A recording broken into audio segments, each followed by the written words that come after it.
Globally, there is that pressure about the next generation of farming. Okay, how do we bring young people into the farming? In the UK, for example, finding young people who are willing to do hard physical work, long hours, not amazing pay on a farm is very difficult to find. The primary purpose of research, especially in agriculture, it should be for the benefit of farmers.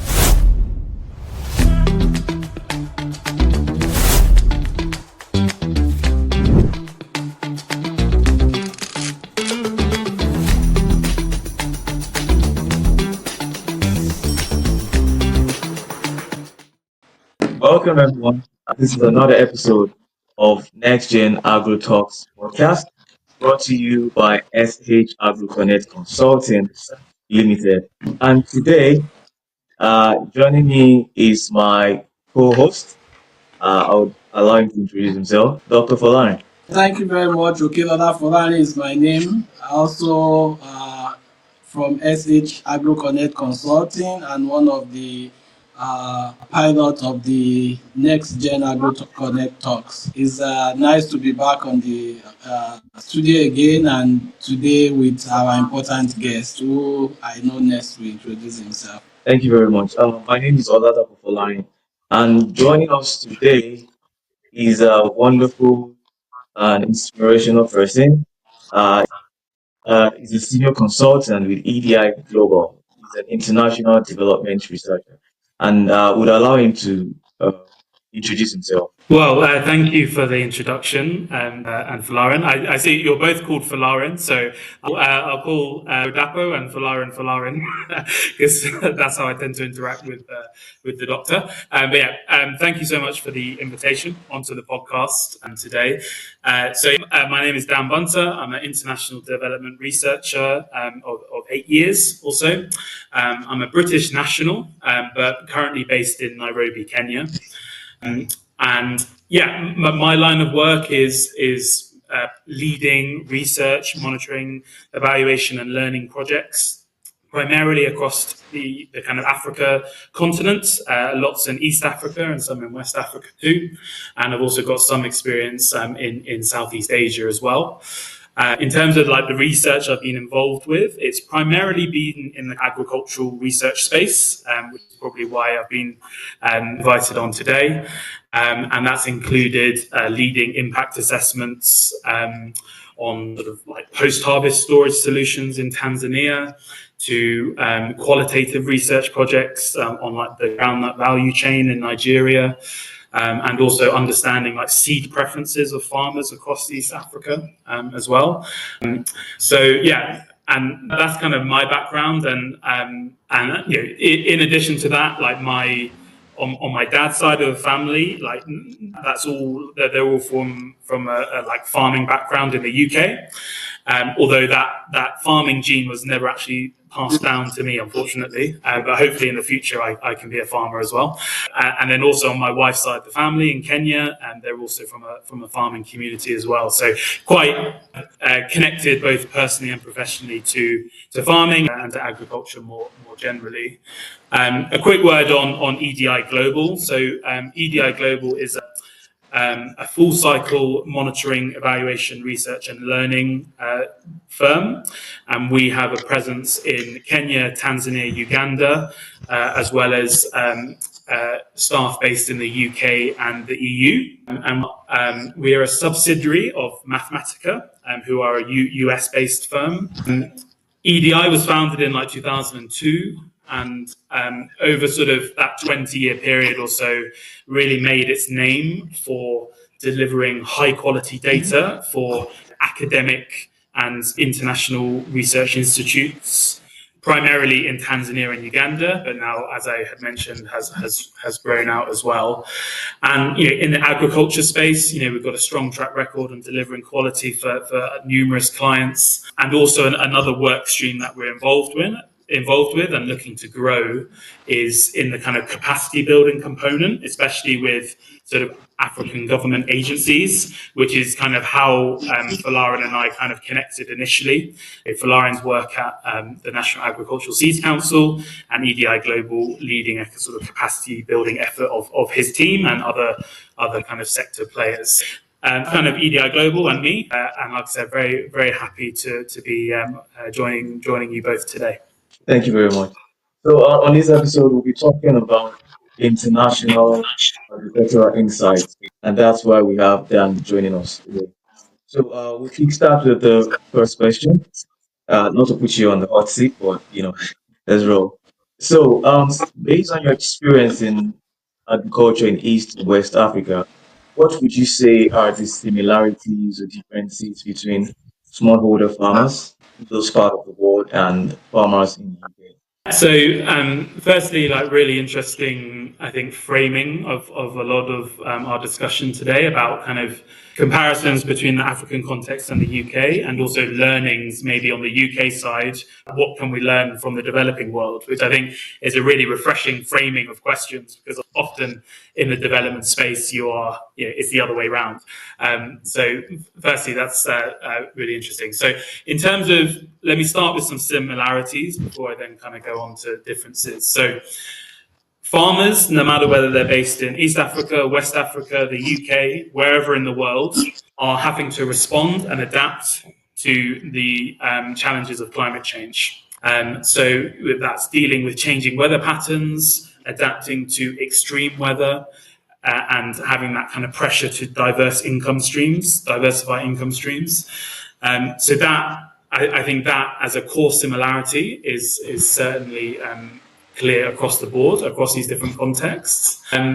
It's also not uncommon for farmers in the UK and also in African contexts to have other businesses as well as their farm management in order to generate as much income as they can. Because if you're purely reliant on farming and you're purely reliant on the whims of the climate, it is risky. So, so I think that's another universal truth across global farming. And like related to that, when we talk about kind of diversifying incomes, I know in the UK, for example, increasingly farmers are adding a farm shop. They may be adding a restaurant on the site of the farm. They're also maybe building kind of cabins or unique Airbnb type accommodations on the farm to kind of give a farm experience that they can sell. So all of that kind of pressure to diversify those are sort of UK examples, where maybe in an African context you might get a smallholder farmer who then also has a shop or also has some other land that they're renting out. So I think that pressure of diversifying income is pretty. And I think also a final similarity is that globally there is that pressure about the next generation of farming. Okay, how do we bring young people into the farming game? I know in the UK, for example, finding young people who are willing to do hard physical work, long hours, not amazing pay on a farm is very difficult to find. And so I know that is a specific challenge in the UK. In places like Kenya, where I live, the whole education and university system is kind of gearing youth towards jobs, towards formal employment. I think that there's a lack of appreciation that we need to also onboard youth into agricultural work and make agricultural work seem appealing to young people, right? Because everyone kind of flocks to the city, flocks to like Nairobi, trying to hustle, trying to find a job. But in Kenya, there's abundant farmland which could be utilized, and maybe there needs to be a stronger focus to kind of get young people involved in those activities. So that's what I would kind of reflect on in terms of similarities. In terms of differences, before I flesh them out, I think it might be useful me giving an example of my brother-in-law, who is a tomato farmer in Baringo County in Kenya. And if I kind of explain his story, you can kind of see how that whole setup you just wouldn't get in the UK context. So for him, he basically rents an acre or two of land, family home, in order to grow tomatoes. He saved himself to pay the deposit to a microfinance provider to get the loan, to fund basically all the inputs required for growing tomatoes. So this area where he's from is very good for tomato farming, because you've got pretty much guaranteed sun, and also there's a beautiful river running alongside it. So there's irrigation. So absolute key for tomatoes, sunshine and water.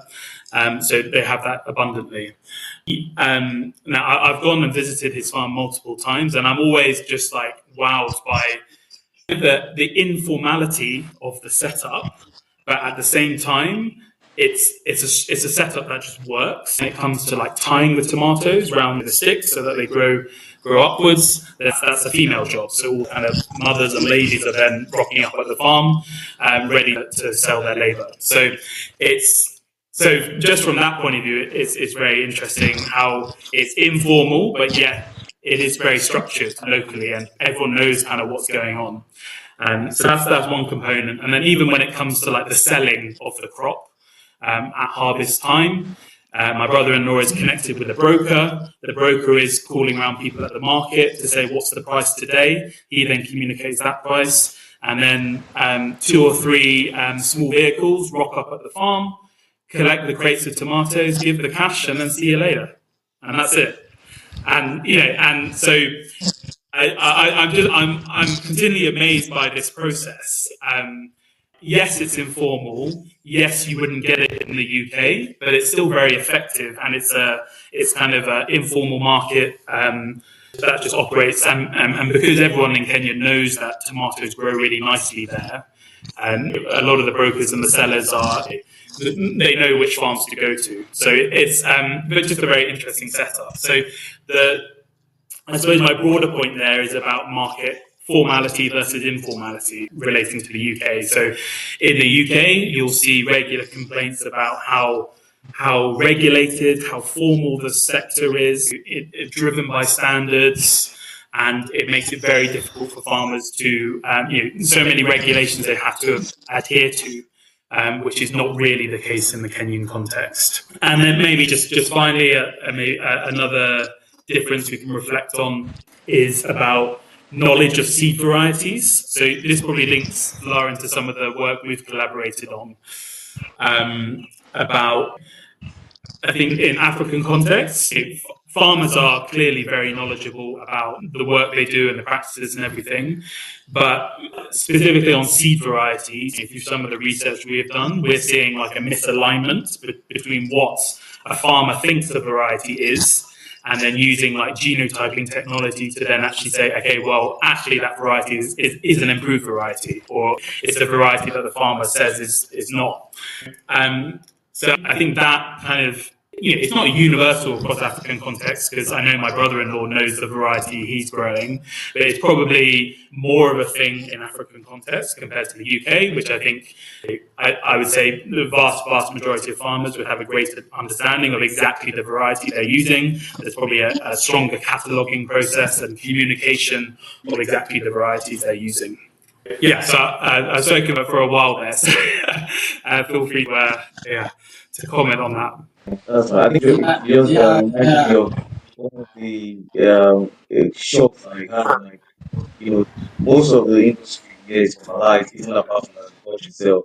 And then when coming from the mixture of the informal sector and the formal sector, and then what are the advantages and disadvantages of having a formal sector versus having an informal sector?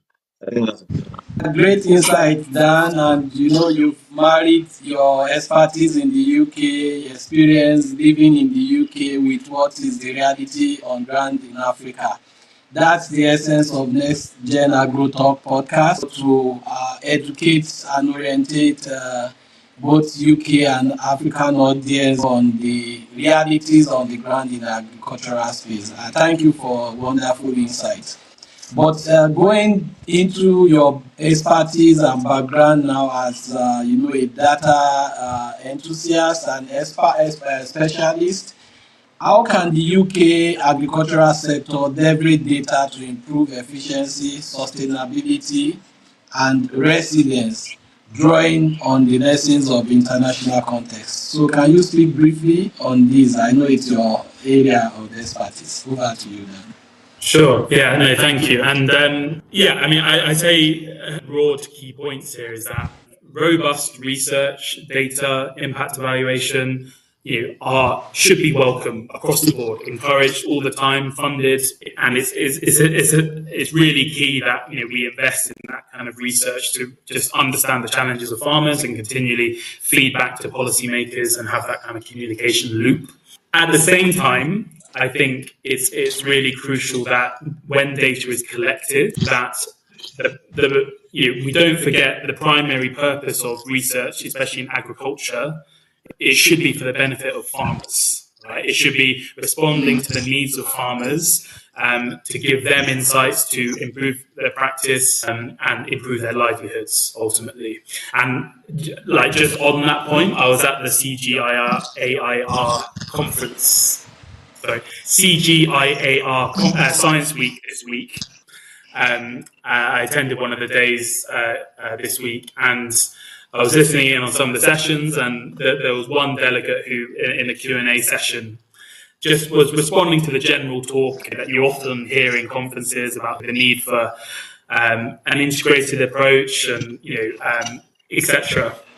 And she was quite frank in saying that I've been hearing the same talk for 25 years. Interventions and research need to engage farmers directly on the why. Why are we doing this? And that she said that she is a farmer herself as well as a researcher. And she said that farmers only really care about increasing yields, productivity, making more money, improving their livelihood.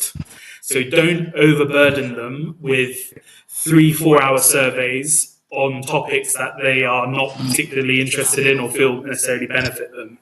So I just wanted to raise that point, and I think it's always something for us to reflect on, especially when we're working in the agricultural space, to make sure that any research we do really has like a farmer first perspective, so that we're responding to their needs. Like farmers are busy people. We don't want to cause them additional burden through kind of the research process. But more generally about data in the agricultural sector and its importance and how do we leverage it?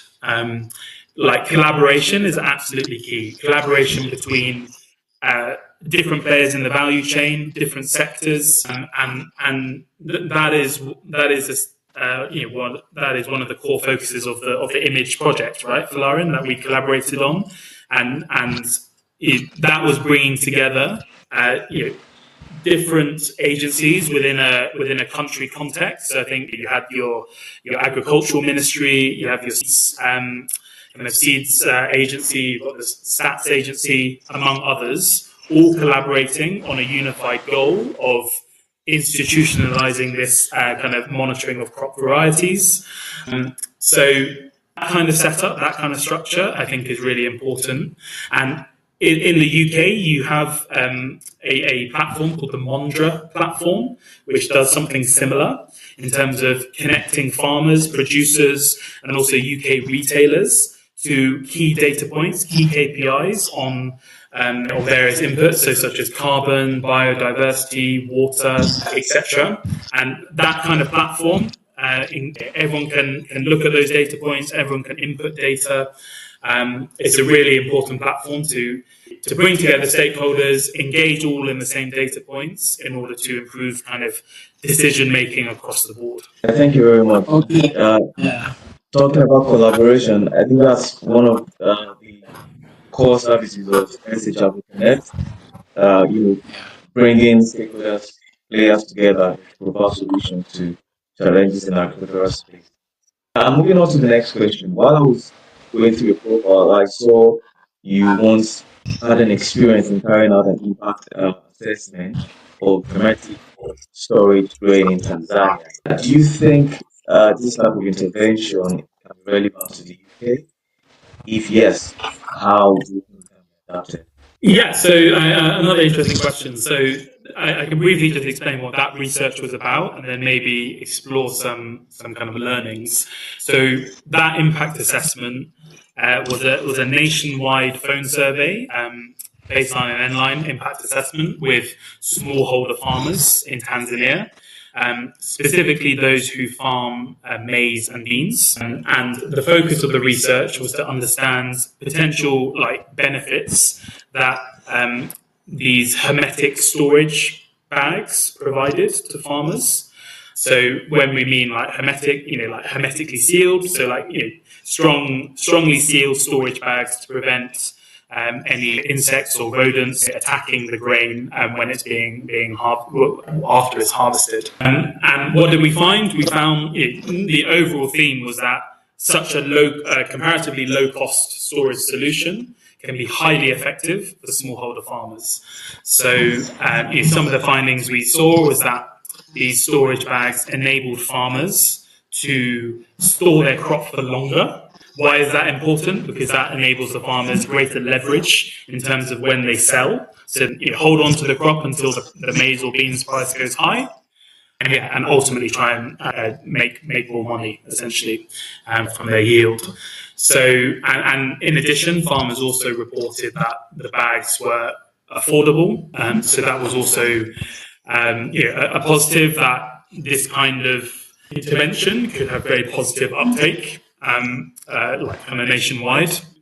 As kind of discussed earlier, farmers in sort of Tanzanian context or African context are very different from the UK context. So in Africa, the majority of the population, if I think the majority of the population in Kenya, has a direct link to farming.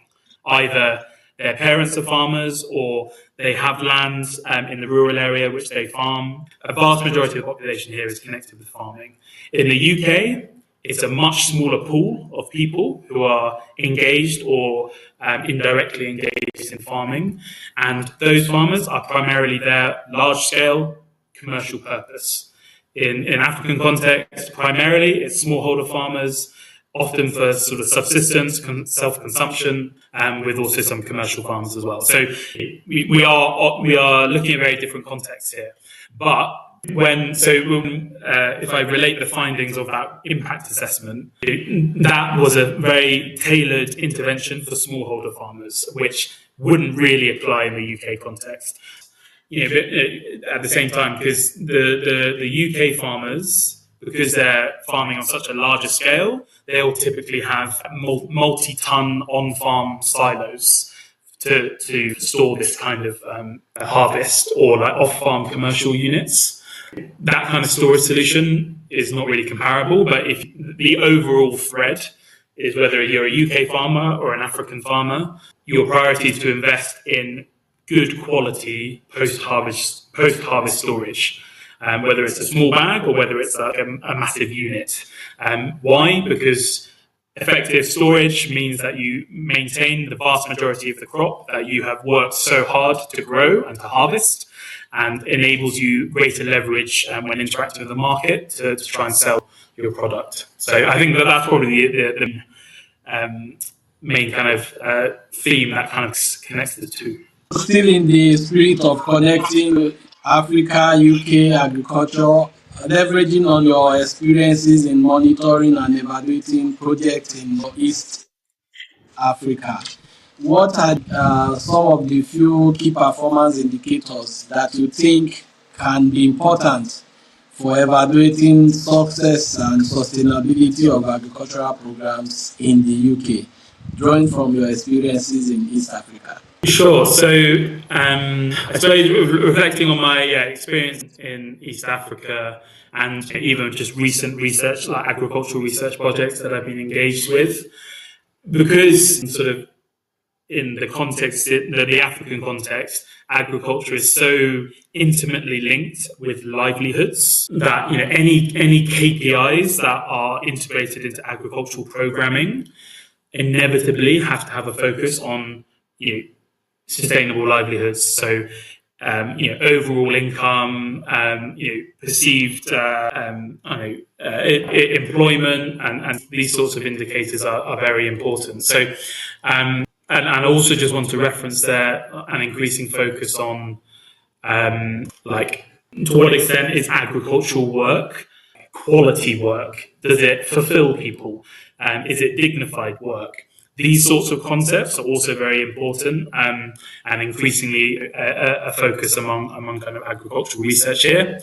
And so you kind of got your livelihoods related KPIs, but then you've also got the climate resilience push. So you've got also KPIs related to what extent farmers are using climate resilient practices, whether it be intercropping to water management to fertilizer use. All of these sorts of things are also essential. But linking back to my earlier point, I think it is absolutely essential that if we were to go tomorrow and plan out an agricultural program to be introduced in Kenya, that our core KPIs need to be speaking the language of farmers. So we need to be talking about increasing yields. We need to be talking about productivity, about reducing input costs. These are like core KPIs that we need to look. I think any agricultural program needs to put at the center.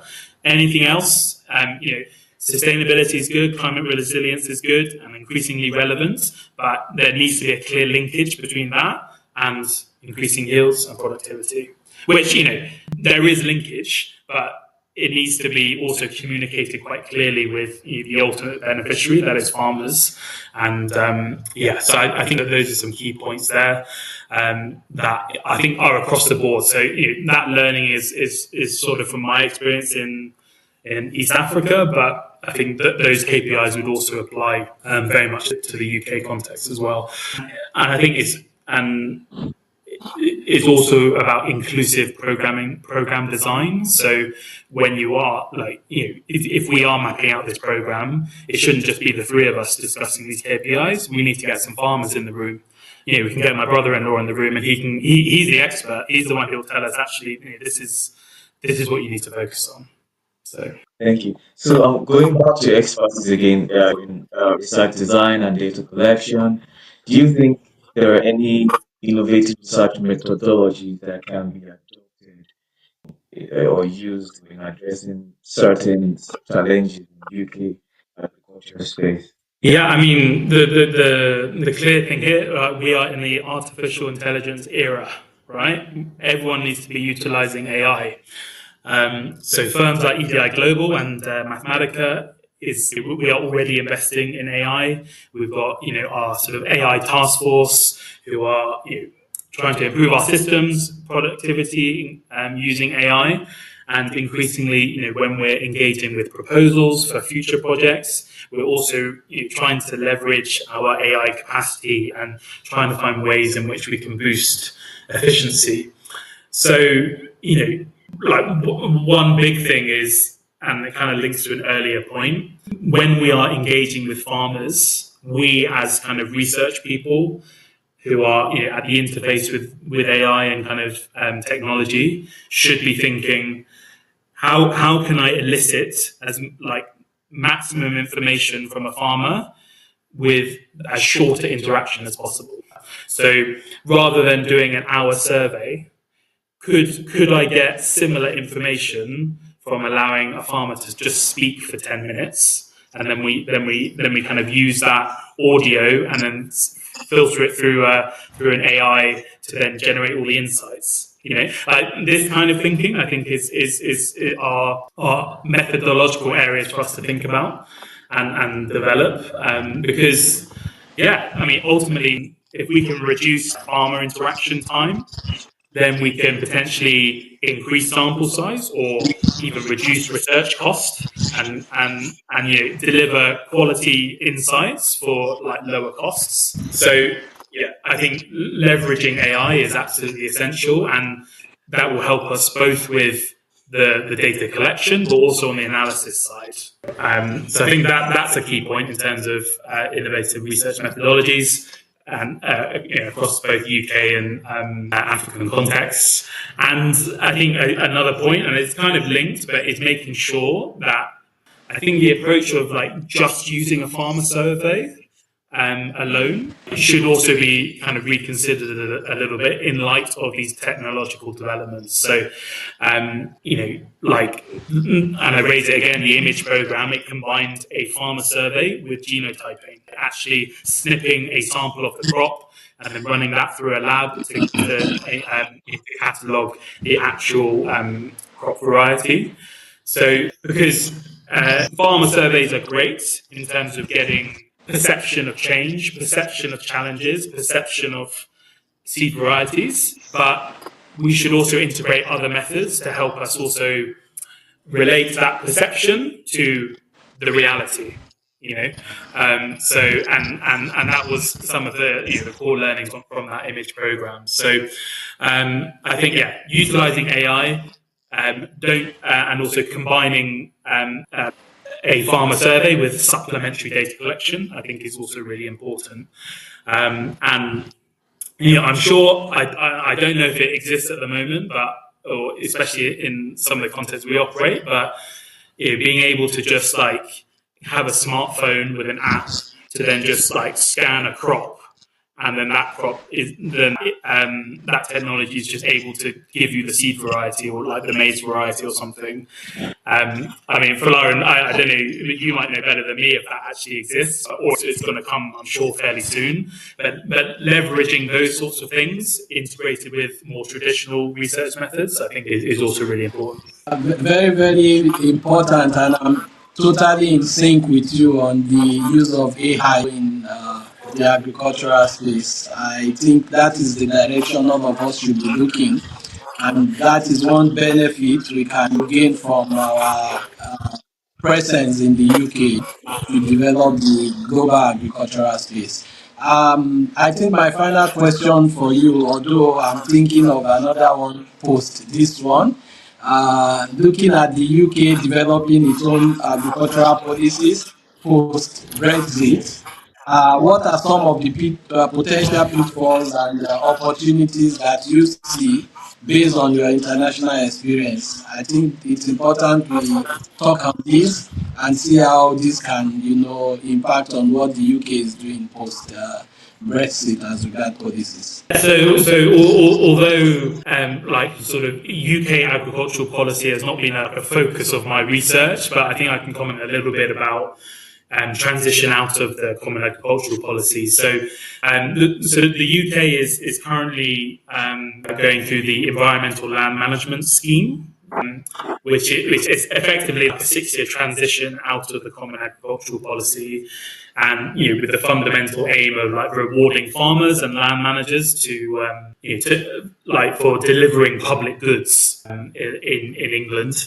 And from what I understand, that program has 3 core areas. So farmers are given payments for adopting sustainable practices. They're also sort of given payments for countryside stewardship, to mean protection of habitats and kind of local species as well. And finally, also it has a component about landscape recovery, so ensuring that there are some sort of long-term, large-scale projects aimed to like enhance the sort of local natural environment.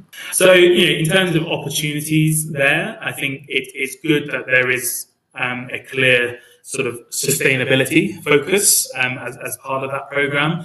And from what I understand, from around April 2024, about over 40,000 farmers had enrolled on that sustainable farming component, which I believe had kind of exceeded the target. So I think that is a clear opportunity there, and will in the long term reward good environmental management, increasing wildlife, and things like birds and butterflies in like the UK countryside. All of these sorts of things, alongside farming productivity and everything, should also be encouraged. Some might say it's a bit ambitious, to have such a strong environmental focus, but I think, I think that's positive. I think overall, in terms of opportunities post-Brexit, I think it's really key that UK farming policy is kind of catering to like sort of regionalization or like sectoralization where possible, because the common agricultural policy, from what I'm not too familiar with the ins and outs of it, but from what I understand, it was just a block payment to farmers all across the EU as a subsidy to support their farming activities. But perhaps now that the UK has more autonomy over that policy, it could be more that there's an opportunity to tailor it, based on certain farmer type or certain land type or location type, etc. To have kind of a more flexible framework compared to the common agricultural policy. And I think there's also an opportunity to bring farmers into the policy making process more. When you're operating at an EU level, I think the perception of the CAP was that it was maybe a bureaucrat-led policy. Because the UK, you're working in a smaller context, there is an opportunity to involve farmers more, engage farmers more, to help them shape the kind of policy that they ultimately want. And also, as to link back to the previous question, the UK has a really, really strong opportunity to integrate technology into data more into that kind of policy framework. And those systems like the Bunter system I referred to earlier are key examples of where that can happen. And it's interesting. I think it's an interesting space, and obviously the UK is kind of still in transition. The UK's had a new government as of July last year. I think there's still a bit of development going on. But yeah, I think those are my thoughts there, really. Oh, wow. Thank you very much, Zan. It's been a very interactive and interesting session. From me, I think that's all. I think Dr. Olani has any other things to say? I think it's a good time to end the interesting conversation. It's been very, very insightful, very inspiring, and we got a lot of innovative, suggestions coming from Dan. We must appreciate the management of EDI for, permitting you to come on the NextGen Agro Talks podcast. And I'm sure there will be more windows to collaborate with EDI, both in the UK and Africa in future. So I think from my end, that will be it. Thank you, Dan, for honoring the invitation.